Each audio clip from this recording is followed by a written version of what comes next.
Appropriate size person. No shorties.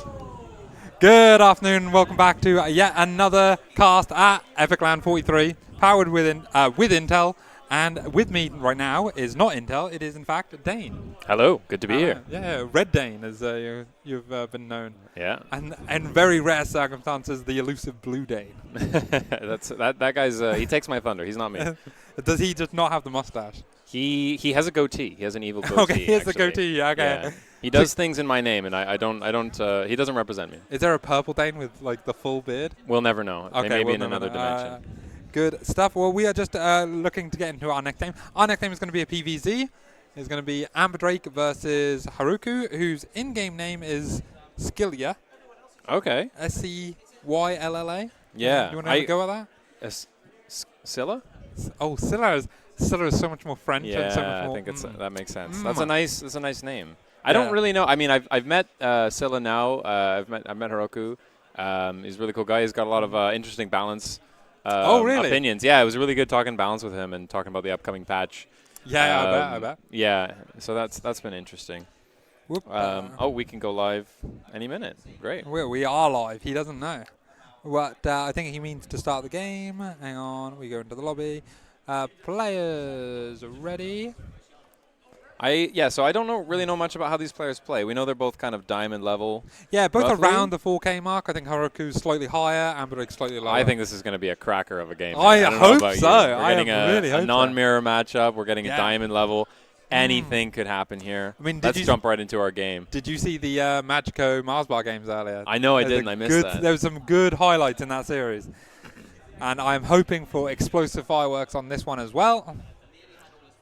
But we are getting into the loading screen. So I'm interested to see how Protoss are approaching the matchup. It's been a little while for me since I've played the game, so I kind of have some ideas, but not too sure. So let's introduce our players. Alrighty, well you can do the French part, so.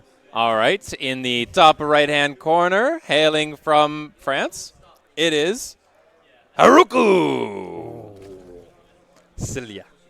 Also known as Scylla. Or Scylla. I can't say it no matter how I try. I need to ask him, really. Anyway, and his opponent spawning as the Czech Republic Protoss player. I believe that's correct. He spawns as a Czech Republic Protoss? Yes, is that a new race in StarCraft? It is a very highly advanced race. Well, I see. I think it is Amberdrake. Oh, the scroll wheel is working now. Good. That would be a cool mod if there was like in Red Alert 2. Yeah. When you could play like the Allies, but you could play like the French, and they'd be like exactly like the Allies, but then they'd get like a big cannon. That's exactly what we need in StarCraft. We just need like one bit of identity. We need like French Protoss, right? And exactly, yeah. And they should all have French voices. Yeah. And they should have one specific ability. Like they should be able to build like a really sick ass wall that you can just walk right around it. Yeah. You're never allowed. I mean, that actually is Protoss, isn't it? I was about to say that is. What are you I think about? that basically is. Wait, you're saying that the Protoss are French? Maginot Protoss. Imagine. All right. Well, as I'll tell you something about PvZ. The first 2.5 minutes haven't changed. Well, I'm impressed that Amberdrake is going for the mineral harass. It's here. a bold strategy, Cotton. Let's see if it man. pays off for him. He's blocking so much. But the question is he getting his Nexus on time? Oh, he is. Unbelievable. I mean, does the mineral harass while getting the Nexus down on time. We're going to ignore that. This is pro-level play right here. You would not be able to tell the difference between this and oh, look at that. A professional player. Yeah, Haruku's actually doing the counter micro there. It'd be like, no, actually, no. There we go. Look at that. Oh, we've got the mini game. They know we're looking at them. Man, yeah. They're showing off. That's what we want to see. Let's see what gets missed. Because I know for me, I end up missing at least 3 buildings if I do that. So I don't do it. Really, actually, I suppose this isn't that late. Looking good, though. Looking good. 2:15, you really want this done to have the Stargate. And you know what? That's about as much filler as I can manage in the first 2 minutes of a PvZ. There's a Stargate. Oh, he's got a Stargate! Oh, my God. I can't believe he's making a Stargate. You kind of just have to, right? It's just I mean, you can do Twilight. I mean, I don't build a Stargate, but what do you do? I do Glaives. Oh yeah. So yeah, I'm a Glaives man, big time Glaives man. I like to lose with Glaives like a man. That's the way I play. I go in, I send in my Adepts, they all die, and then I get killed by Ravagers. That's But You I know what? didn't. Respect. But I I like played that. I played my own game. Yeah, no, sometimes that's what you gotta do. Gotta be out here, just doing what you like to do. I like to. That's back in the day when I used to play PvT. I used to make 16 observers, spread them all out over the map, and then just have High Templar everywhere. That's the way to do it. And then you Yeah, do it's what great. Chelch does and put them in a little box so you don't have two of them. The F2 prison, yeah. That's oh, it. we do have the first harass going on here. I don't think any drones have gone down. I wasn't really Yeah, it's looking to be a pretty passive game from both players. This is about as standard as it gets. We got the oracles coming out for amberdrake, and then we just got a little poke here. He just needs to see what is going on in that main base, and there's not much to see, right? This is just relatively standard. It's just drones, a couple of lings, and everyone can just chill out. Yeah, exactly. If you got them, smoke them. I suppose Don't freak out. we can now ask the question. If he gets a winner's interview, I might ask this actually. The name's amberdrake. He's on the team Gold M. Is there not a conflict of interest there? Amber and gold. Yeah, it's like amber's like a. I think maybe they're just are they just like a themed team? They have like Maybe. gold, amber, and like silver, and like Silverman or something. No, I don't think they are. Imagine Gold M Silverman. Gold M Silverman. What a name that would That's be. a cool one. Yeah. They're gonna make an alt account and then sign up to Gold M. So I am going to comment here Go on for the it. build we're seeing from the Protoss because we've got a Twilight Council and a Robo coming down, a couple more gates, only on 2 base. So this is going to be a very committed 2 base push into a Zerg that's probably going to scout it. He's going to see that there's no 3rd base coming down. I kind of would want more gates if you want to really commit to this. You either all in or you don't, right? Like you either get a 3rd, like you should have a 3rd by now, or because as soon as you got the Oracle and an Adept, you can take your 3rd, right? So why are you building all this tech unless you're going to all in? I don't really see the point here. I think he's already in a little bit of a questionable position, but because we're in a silver game, a diamond game. Sorry, it's because we were talking about silver masters. Yeah, okay, yeah. Okay. Because we're in a diamond game, anything could happen, right? Like the Protoss army could just be. Well, I mean, the layer is not super early. Like it's a thing. Oh, we are okay. This could be Immortal Archon. Yeah, it's charge? just like a big build up on 2 bases before, right? But we need more gates. But yeah, he's got the 3rd. So this is just like a very slow, inefficient way of playing, but it's safe, right? Yeah, like you don't have to worry too much. I think it's just an unoptimized build. You can do this exact same thing and just have more workers with the same tech at the same time. So I think it's just the level of it. It's nothing to read into. Nah, it's all intentional, mate. But I do like that he's getting a forge. He's thinking about the later game, getting the upgrades.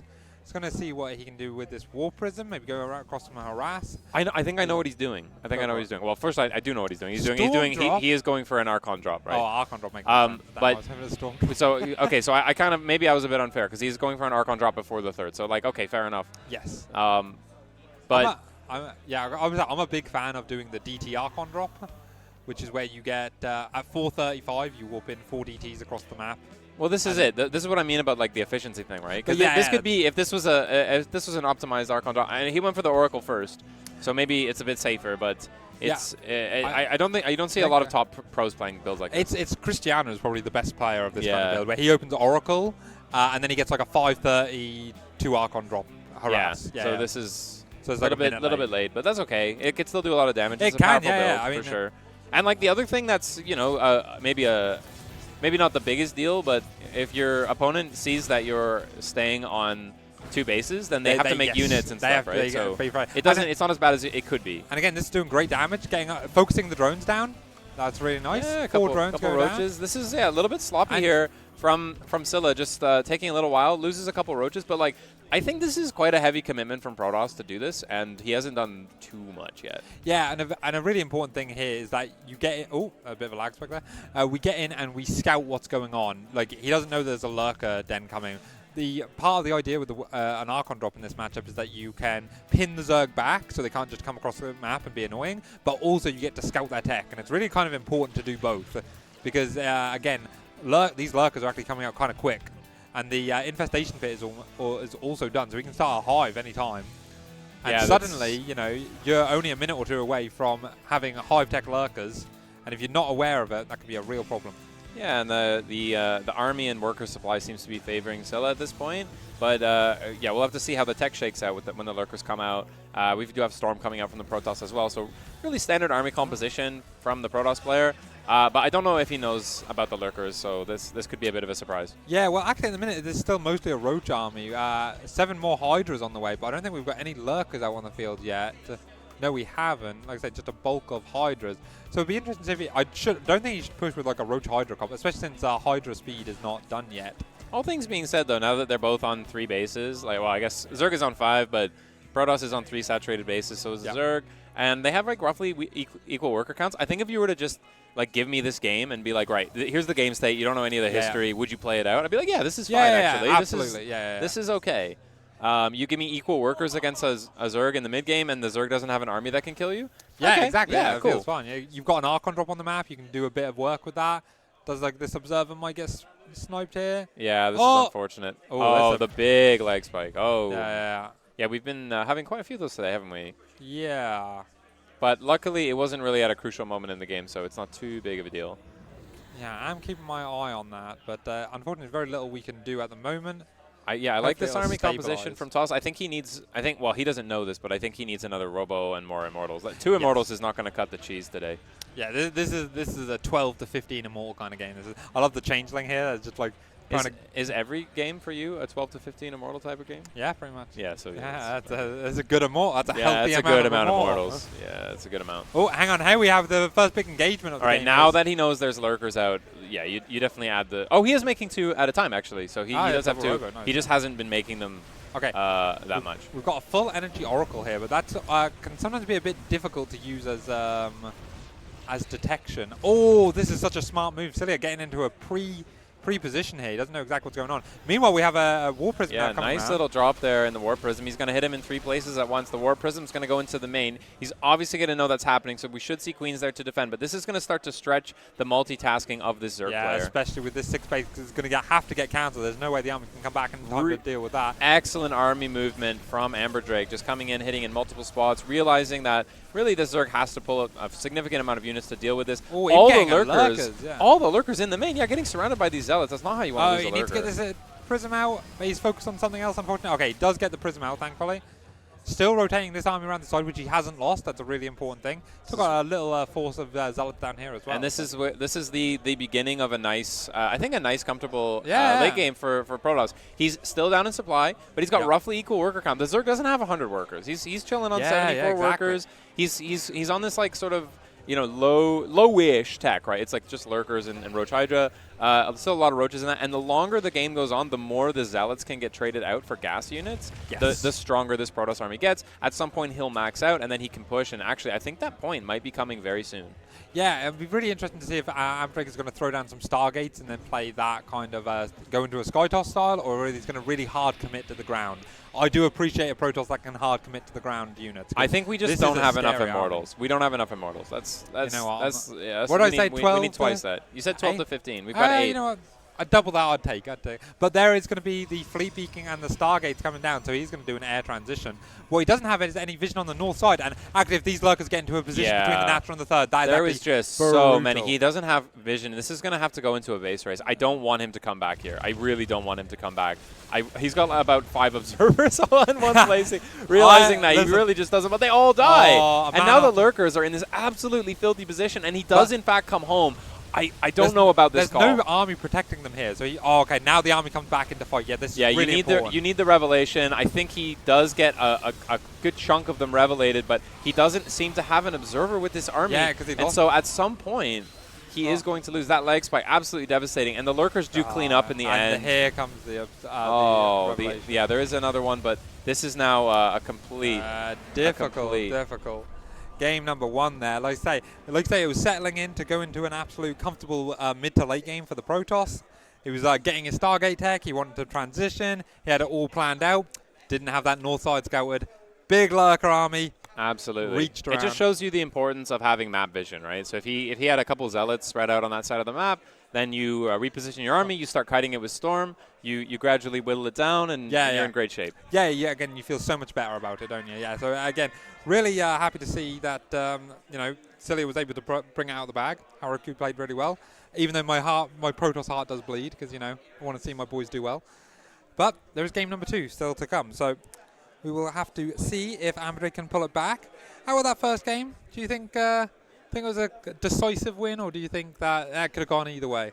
I quite honestly think that you need to hit some sort of sharp timing in the early game against a Zerg that knows what they're doing, and we just didn't see that. We saw a kind of flaccid Archon drop that was kind of late, kind of with a late third, didn't really do all that much, and that kind of let the Zerg be in this really comfortable position where they could just go straight to lurkers and bully you. So I think we need to see. That's the extent of my analysis goes. No, I like that. Yeah, kind of bring it a bit more to the Zerg. You know, make him work for it. Make him work to get that like nice, comfortable mid to late game. I agree. You know, don't let him just drone. I think either that or just go straight into Sky Toss and bully them. Like that's also a way to do it. True. Players are ready. We're just letting them know that we are ready, and then we are going to start game number 2, which is going to be on Site Delta. I'm going to be completely biased in this cast in favor of the Protoss because I feel like I was a little hard on him. So I'm just going to everything he does, I'm going to say is brilliant in this game. He's a genius. I think Amberdrake is also just a great name overall. It is, yeah. I think it's fucking sick. It's sick. It's sorry, I know there's children watching. It's really sick because it reminds me of World of Warcraft, you know. Oh, okay. Yeah, I didn't play World of Warcraft, so it's like a drake, a dragon that is in control of time. Oh, I think is that right? The Amber Dragons. And he's control of time by hitting it 2 minutes late on his Archon drop. And what is the T in RTS? Tiny? Time. Oh, right. Of course, you're right. I forgot. I always forget that one. Right. It's a real tiny strategy. Tiny strategy. Real tiny strategy game. Is S is strategy, right?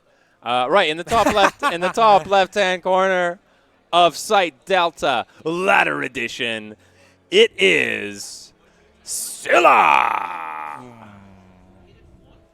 Shake your cam. I don't think I need to do that. That was cool. It was like Cloverfield. It was like it was like on the ground. It was really realistic. And scared in the bottom right. Actually, no. He's not scared. He is the master of time himself. The Amberdrake of Gold M that is known as Amberdrake. Sometimes you use the player name in your intro because you think it sounds cool, and then you realize that you've lost the big punch of like, oh, that's what I was going to say at the end. Yeah. So you gotta hold it back. You just use a mysterious name. True. Call him the unknown cowboy in the intro, and then reveal. Oh, who is he?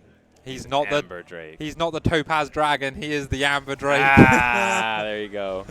He's not the Gold Master. He's the Amberdrake. All right, lovely. Well, we do see a standard opening from both players here. It looks like, pool timing looks normal. And again, we see the mini game. Well, kind of the mini game. The mini. You got to threaten it. You know what my favorite thing is? When you go to like at my MMR, this happens all the time. I'll go to harass the minerals, and they'll get annoyed by it. And so they'll just like send a drone on it the whole time. I'm like, dude, this is way more money than I was gonna get. That is actually more worth it. And doing anything. So thank you so much. I just ignore them. It's a real blessing. I'm just like, you know what? You can harass my minerals. Yeah. You could also counter micro, you know. You can do that. I forgot. I need to be really favorite. That was beautiful micro from Amberdrake. Look at him with this excellent scout, getting absolutely all the vision on this side of the map. Nothing is going to come from over here that surprises him. He is absolutely on top of it. Never seen a sharper player in my life. Well, you love to see it. And I love to see that neutral, unbiased cast that Dame brings. Always good to see. And we do have this poor defenseless pro being war crimed by these two Zerglings chasing it down. Interestingly, so the Overlord is going to come in to see this, but this is a Twilight opening, so this could be Yglaive Adepts. This is what I'm hoping for. I think in general Zergs, like especially at lower levels, seem to struggle with dealing with crisp glaive timings, and it's such an old timing that like anyone at this level probably has the build, right? They probably know it. Yeah. And it's you know, it's not an easy build. It's a really hard build, but you should at least be able to hit that timing, and I think it's hard to have enough stuff in time unless you like what a lot of Zergs do is they'll be ready for it with roaches, but they've cut they're on like 30 drones or something, and you don't even need to do any damage. Well, do you know what? That's exactly what I was going to say. Is that it's a nice build to actually learn when you sort of get to that sort of comfortable, like kind of higher diamond level. It's a really good build because for a lot of standard PvZs, the Zerg kind of leaves you alone for the first 4 minutes. Yeah. And that's actually the important time where you can really focus and make it simple to just do the build as best you can. And then if you hit it great. So yeah, we'll be interested to see that. Is this just the Robo going now? Where's the Robo? There's no Robo. So this is I know this build well. This is three gate glaives with a fast third. Oh, okay. That makes so sense. This is a build that's been around for a while. I've done this a bit. I forget who does it on ladder. I want to say Strange does it on ladder, but I'm forgetting. But no, yeah, I don't know. It's some Russian Protoss anyway. But yeah, it's pretty cool build because it kind of can force an overreaction.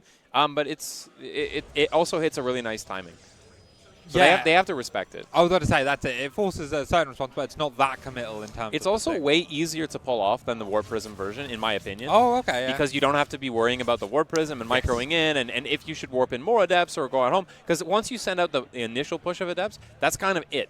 Yes, You've got like you're just a set doing push, as much as you're going you can in, you're forcing units, and then you're just taking your third, you're getting your robo, you're doing all the other goody bits, but you don't have to worry about the nuances. I love this. A Dark Shrine follow-up. I always like this. Sometimes Zergs feel a little safe. That I go, okay, I've only got to worry about Adepts. Haven't got to worry about any Sky, any Oracles or anything like that. And then they forget about the Dark Templar. And the great thing about this is that it's a safety Dark Shrine. So like if they get all in, then you need to have an Overseer to defend it.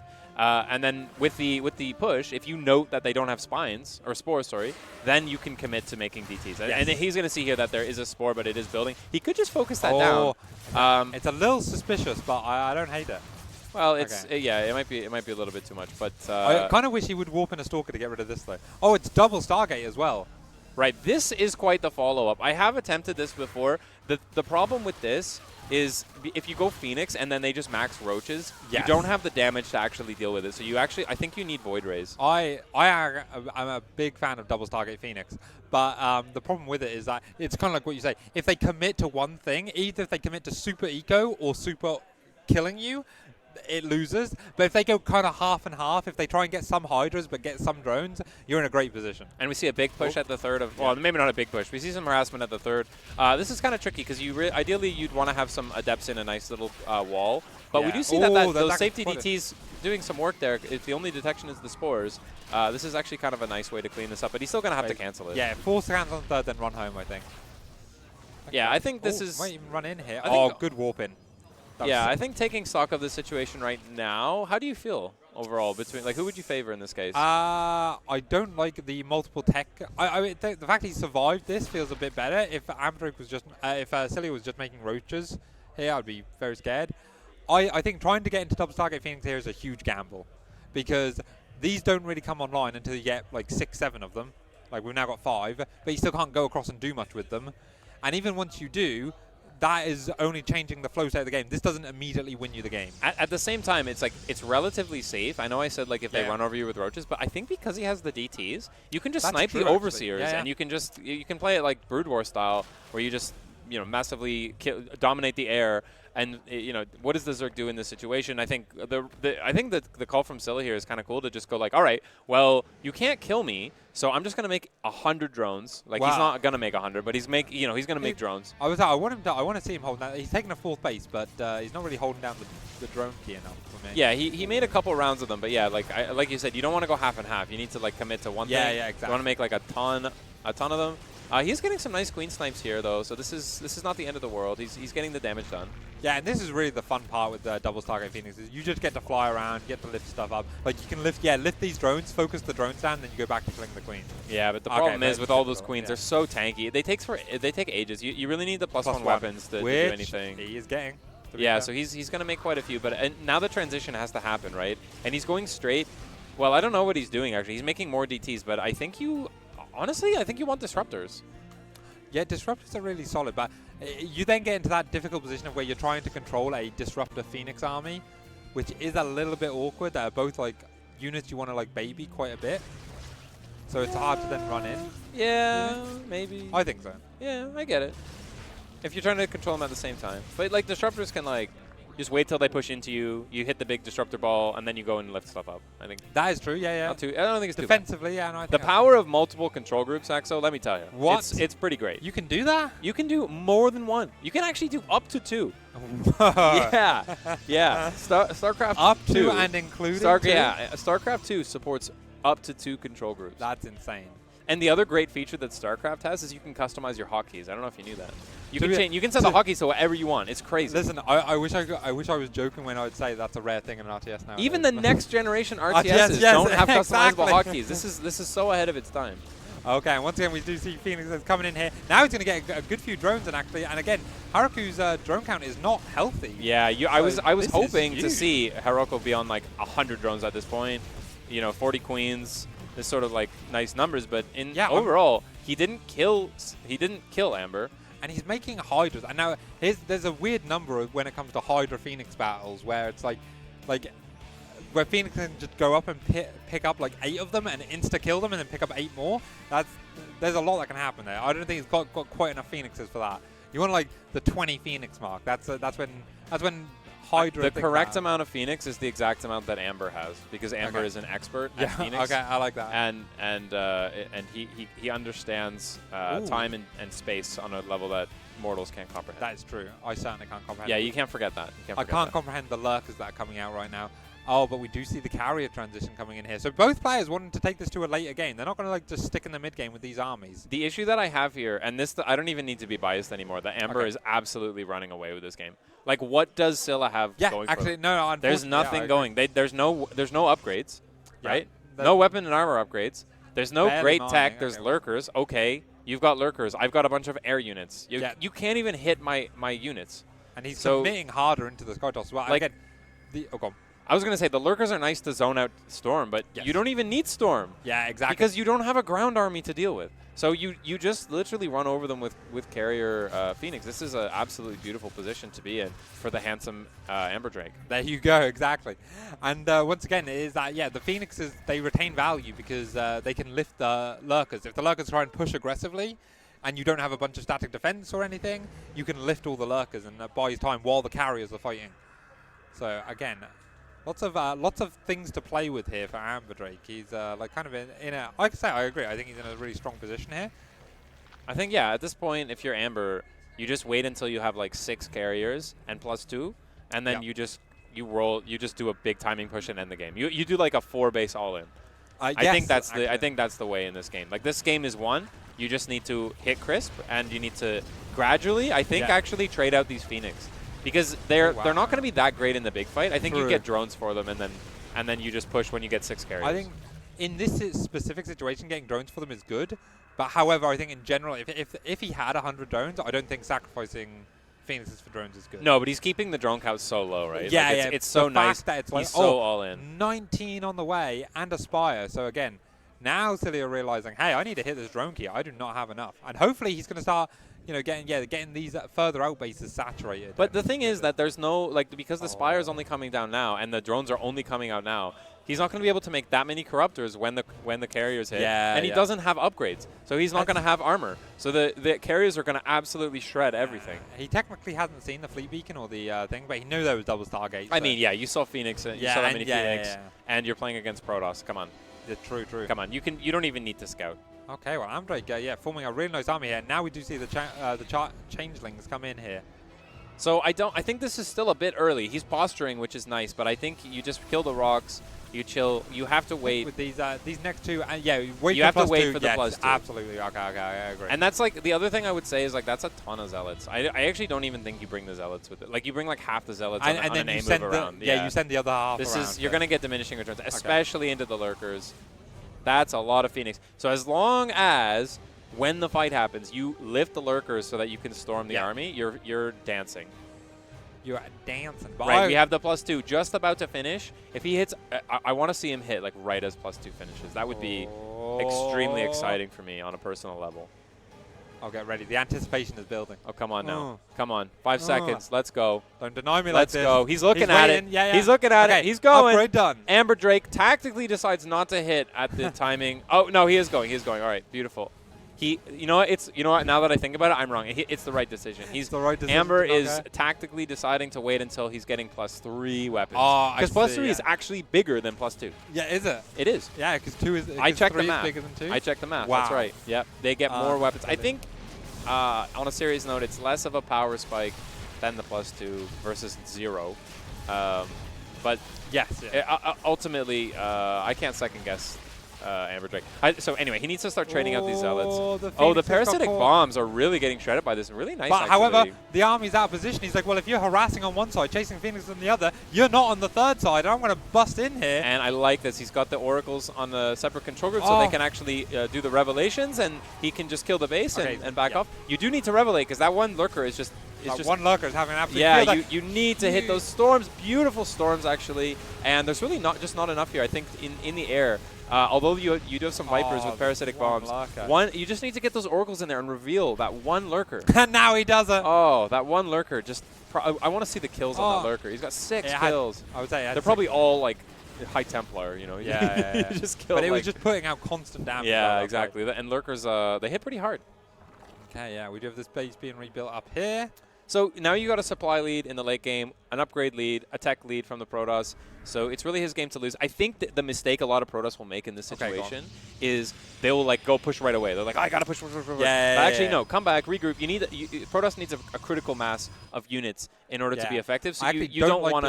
This army is just sitting here. Yeah, I don't think you need to go right away. If you look at what the Zerg has, he'll have Remax with some nonsense. So you just need to go and get like some nonsense. Is so true. Go and get 3 more carriers, wait for the +3, and then go kill him. Yeah, I think especially if you can keep an eye on this base and realize that he hasn't immediately retaken it, it's like, okay, you don't have a lot of money then. Because if you had a ton of money, you'd be immediately retaking all the bases. So I think that means you can, really just chill, be a bit defensive, and go from there. Haruku has been able to get his workers back up to 70, because he's lost a lot this game, actually. He's lost 45 workers. That's really good going from Amber to be killing so many workers, yes. keeping the game even. And this is the game you want as Protoss. You just want to keep that worker count low, either through forcing units and having good trades, or whatever the case may be. The thing that I'm not liking about this, and actually I'm not going to say what I'm not liking, because all the decisions are perfect. I do like how he has the zealots in with the main army so that they can go in and fight valiantly and go to higher. I do like that. I think it's a great move. That's a great thing. I like that he's running a few zealots across the other side while this is what a great decision. Although there are lots of spines here. Scylla, a really solid defense there. Really good, smart to not F2 all your units down to this bottom side. Yeah, just little splits here and there. He's just gonna keep. We're just gonna keep denying the space though. Actually, and now we've got a few Vipers and Corruptors, and actually now it's like you got to be careful not to start trading too inefficiently. There's not a lot. This is what I mean. You need to go home and you need to regroup and you need to make a critical mass of an army. But those are nice storms. There is the +3 weapons now, and I don't think there's armor. Oh wait, there is +1 armor. Carapace, sorry, for the air units for the Zerg. But I think you just don't have enough units as the Protoss here to really fight efficiently. Yeah, that unfortunately might be the case. And now the Lings get on, force an Archon more. Yeah, and now you have to go home because now it's just a ton of anti-air. You've got no storms left over. I love the yoink on the morphing Archon. He's like, dude, we're making out. Leave me alone. I don't know why I made that noise. You know why you made that noise. I know why I made that noise. Yeah. That's what the High Templar do. That's a deep lore. Did you know that? When they merge into Archons, I'm a bit of a High Templar myself. Yeah, they make out 7 minutes in heaven. Okay, your North American is showing. Okay, well, again, now Haruku breaking down the rocks. Always the Zerg thing to do is break down the rocks, so he does want to come in and attack this base here. Yeah. Oh, again, picking off these. Yeah, so this is really nice from Scylla to just. He's realized that, like, we said so many things where he was in a bad spot the whole game, but he's realized that if he just gets a critical mass of Viper and Corruptor, you can just keep picking them off. And it actually is quite difficult as the Protoss to control this army in a way that doesn't lose units. So what you need to do is constantly tag the Zerg army and then constantly zone out the Vipers with High Templar. But that's actually quite APM intensive. It's quite tricky. And I think it's relatively straightforward from the Zerg to just like shark around and look for exposed carriers. Oh. You're lucky you're not casting with a Zerg player right now. I feel that'd tell you very different. Well, I'm not saying the Zerg army is easy to control, but I'm saying in this specific situation, the Corruptor, like I think it's easier to pick off carriers than it is to zone them out. Because you need like to revelate with the Oracle. What do you think about Tempest in this position? A few Tempests to like, again, have that. I think, I don't know, in this exact game, in this specific situation, I think that all he needs to do is just control the Oracle well. And you're fine. Okay, I think you just need to prioritize. You just need to prioritize. You don't need a different unit. You have a better army. You just need to not get yoinked. Okay, yeah. Right? And here we go again from the side. But a big storm coming off there, hitting so many of the Corruptors. Yeah, this is the Protoss army is better. It's bigger. It's better. You just need to make sure that the Corruptors don't get the fight they want. And I think this is looking good so far. The storms are hitting. Nice zoning storms going ahead of them. Brilliant. And it does look like it will be a victory for amberdrake. Incredible, well-played, tactical fight. I hit rewind instead of a score screen. An incredible fight there. Well played by amberdrake, taking the second game.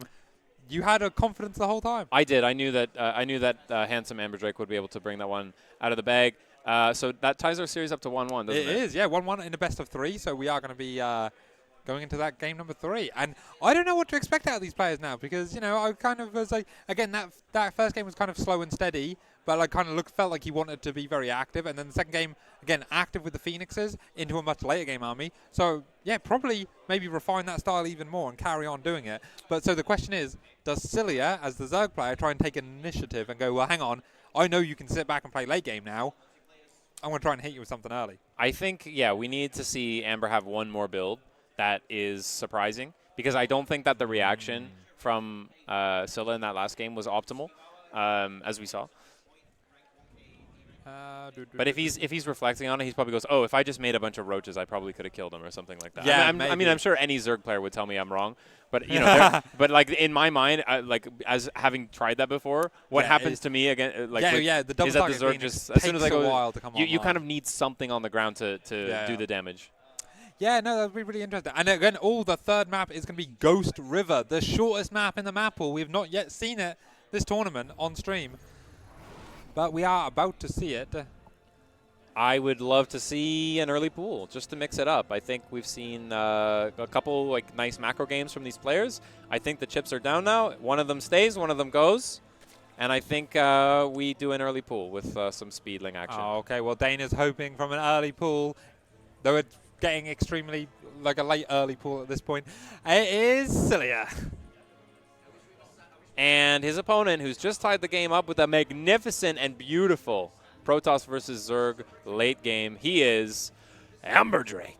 The god of time. The god of time. And he has Chrono Boost as well, so he is able to control. It's actually great. It's very on theme, I think. Yeah, I agree. I think it is very on theme. Yeah, I think in Blizzard games they seem to have like themes that go through the games. You know what I mean? Yeah. Like Protoss has a lot of like time theme stuff, and then like in World of Warcraft you get like the Amber Dragons and stuff. I think there is like some design language that gets used between the games. Yeah, very possibly actually. Yeah. And it's like that's part of what makes I think the Blizzard universes were very good for that sort of thing, right? Like feeling very alive and active like that, which is why World of Warcraft was so popular. I never played it, but you know.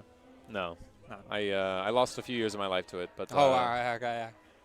But you know, I made a lot of friends along the way. Good.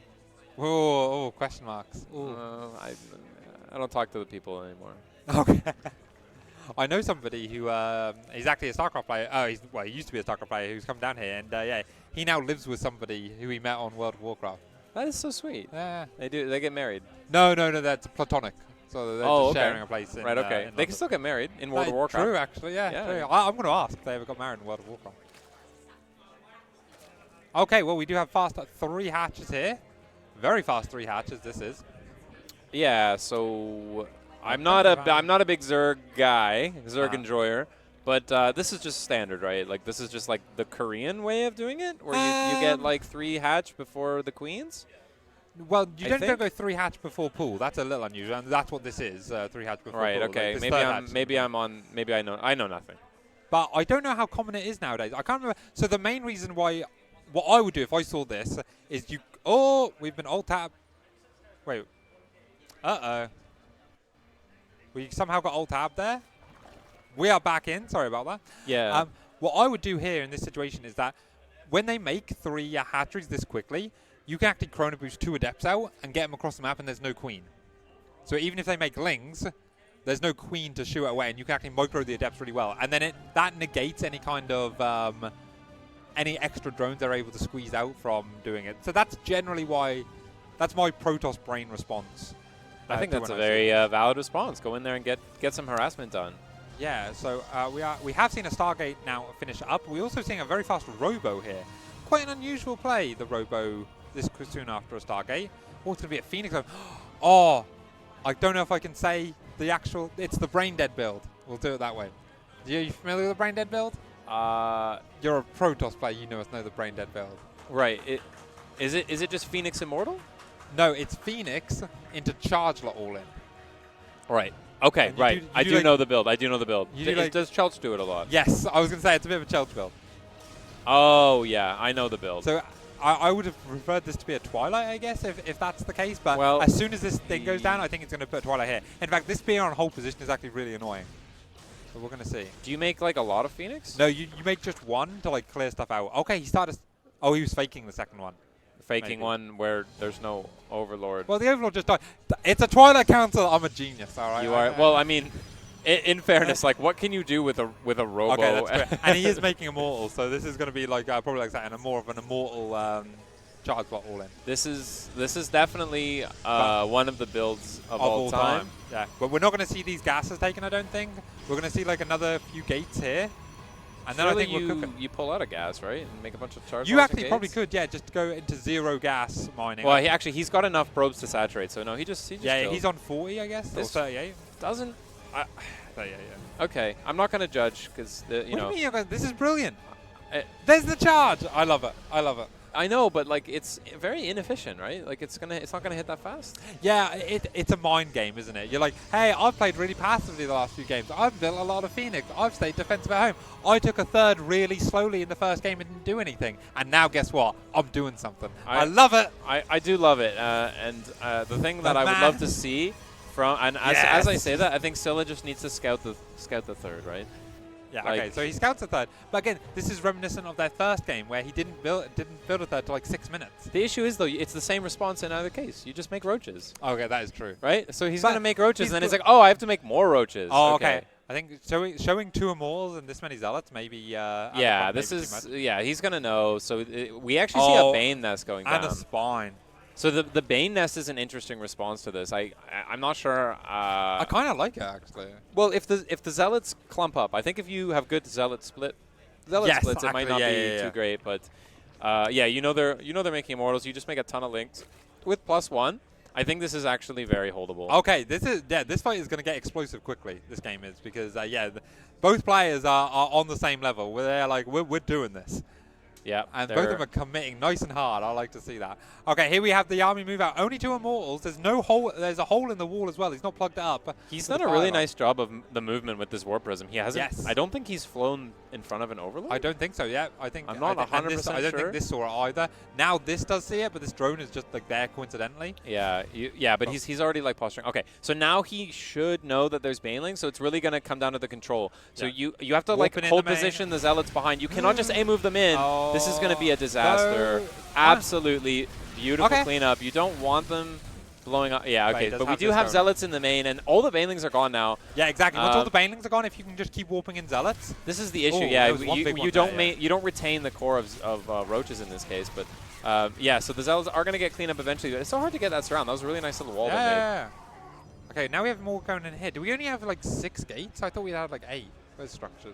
Okay, we do have 8 gates. Yeah, there are 8 gates, but yeah, the Zerg kind of needs time right now. We need more of these Zerglings. But he is actually going for more drones. God, this is a very bold. Greedy. He's feeling very safe. Those Immortals did live. I think it's fair enough, though. Like, maybe it's not fair enough. Like he might just die here. Yeah, like the Banelings are not yet morphed. He does have the Spine, but he doesn't want to commit until the Banes are done. This is the thing. He does have +1 against nothing, and there's only. There's like nothing that kills actually Zerglings all that efficiently besides Zealots, but I think as soon as the Banelings go off. Okay, I don't know. Maybe I ate my words. I can't read this. This is such a great, and even the Phoenix coming back in here to harass some Overlords while this is all going on. The Immortals are shooting at the third. It's going to limit the income as the drones are now being pulled, and there's so much minerals in the bag for Scylla, but I don't know if he can hold this. I got panic. Put down a bunch of spines, mate. Yeah, you got to do something. There's gonna just be constant Zealot warpins at this point, but you need to be really careful with these Banelings. These are the lifeline, and they go off a little bit too quick. But now it's really just Zerglings against Immortals, so there is going to be a warp in here. But is it possible for this Zerg to hold if he just keeps making enough Zerglings? No, he doesn't, and unbelievable. After the initial, sorry, I got too excited there. after okay? the You want a initial tower or hold, something? yeah, after the initial hold, and it looked like it crushed it, I saw those 11 drones come up, and I was like, man, Protosses don't stop after This is the thing. I That- know you're gonna keep going. This is the thing. I know nothing. This is why I'm a bad Zerg player, because I looked at that and I was like, that might be okay. And no, it's clearly not okay to make that many drones after that. You're kind of feeling safe, but no, there's still 8 gates. Yeah, no, there are still 8 gates. And yeah, fantastic stuff. Great little series. I really enjoyed that. Yeah, that was really nicely played by both the players. I think we saw a good variety of builds from them, and there's like some really clear things to optimize in the future. Yeah, I'm going to see if Amberdrake wants to do a interview. Do you want winner interview? Yeah, I like to say, I think that was a great little series. I don't know. It warms my Protoss heart, you know. Seeing 8 gates charge. I said as soon as it come up, I was like, yeah, I know where this man's doing, and I knew it would work as well. As soon as you get a warp prism with 8 gates, anything can happen. Exactly. It is very difficult. All right, so he's on his way over. We're gonna get Amber for an interview here. So yeah, I'll let you take the interview. And nice, good stuff. Yeah, I'll step away. So thanks for having me. Yeah, no, join on the always cast. a pleasure to have you come cast with us, and you might be doing some more. I don't know, maybe not today. I don't know, but tomorrow maybe. Well, we'll see. We'll see if there's games you want to cast. I'll pop in whenever. Good all right, stuff. the handsome Amberdrake is here. So yeah, let's take it away.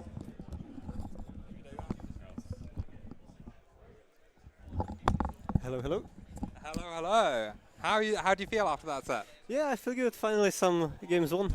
Yeah, no, that was a really exciting set. I particularly enjoyed the third match a lot. Yeah. I was like super into it. I knew what you were going to do from the start. I saw the Robo go down. I was like, he's doing the charge. He's like the one Phoenix and the charge lot all in. I love it. Yeah. So really excited about that. And yeah, really enjoyed it. And yeah, how are you feeling at a good tournament so far? Yeah, I'm enjoying it. Yeah. Have you been to Epic Land before? No. I wanted to come to the one or the 2 Epic Land before, but it's kind of embarrassing. But I didn't get my passport. That's it. I remember hearing about that. I saw you signed up for it. Yeah. I completely forgot I need to have it because the last time I needed a passport trouble was like 20 years ago. Yeah. No, and in my mind, Britain was still in like EU. The EU. Yes, I see. Yeah. No. Well, I'm glad you were able to come over this time. Like I say, it's been great to have you. Like I say, a lot of international players this time, and like I say, I hope the British crowd has been nice and welcoming to you. Yeah. All the guys are great. Yeah, you better say that, all right. And of course, yeah, you're here with a lot of your teammates, Gold M. How many of there are you? It's me, Molten, Black Widow, and Pigeon Range, 4 of us. Nice. A solid showing. Yeah. And what's your hopes for the LAN? I'd like to win at least like 1 more series. Okay. Who you got left to play today? Wardy. Oh, okay, yeah. And two more. I forgot the names. Okay, that's fair enough. Yeah. You do know about the Code A bracket, yeah? Yeah. Yes. So again, just for anyone who's watching who doesn't know, tomorrow we're going to have top 16 on the mainstream, but here at the Epic Land we will be doing the best of the rest tournament, a Code A, which is everyone who drops out gets to play in their own elimination bracket, or sometimes we do groups again, depending on how big it is, and do that. So yeah, you've got plenty of opportunities to win some more series and take some good games. But yeah, good. Yeah. Anything else you want to say on stream? Okay, cool. Okay, cool. Yeah, no, great stuff. We will be coming up next with, if you want to just stand there in the free. It's not Patty versus Mix. That's the final game. I think this is for Larimbo versus Frogs. Is due at 5 o'clock. I don't know if we're going to try and pull that forward a little bit, but yeah, we're going to try and get that on stream next. So that is going to be Figaro, Larimbo versus Frogs. Yeah. Nice little ZVZ, spicy ZVZ for the spicy indeed. sort of thing. So yeah, and I think we're going to cut to break there, and we will be back shortly. Thank you very much. Thank you. And thanks for coming.